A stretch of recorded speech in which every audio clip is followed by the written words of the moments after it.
Little Lydia and Timothy Ridgway are only a month old, born on October 31st. She's full and diaper change and all that. She's a pretty easygoing kid. He's the one that likes the cuddles. Yeah, and the pacifier. Parents Philip and Rachel couldn't be happier to welcome the twins to their family through a process called embryo adoption. We are evangelical Christians, and we believe that what the Bible teaches, that life begins at conception, and we thought what better way to put our money where our mouth is. Phil said, well, why don't we look at the ones that have been waiting the longest?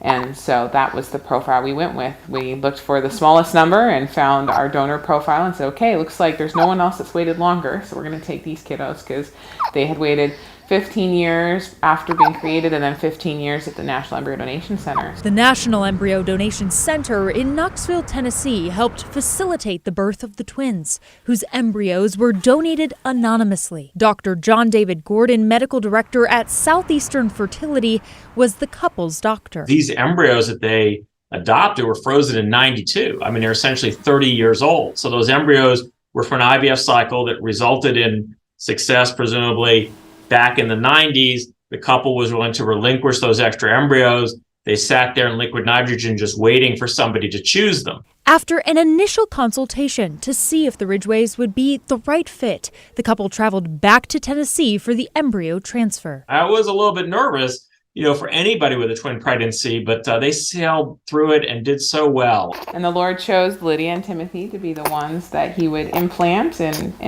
continue to sustain throughout my pregnancy, and now we get to hold them in our arms. The Ridgways' 4 other children got to hold their new siblings too.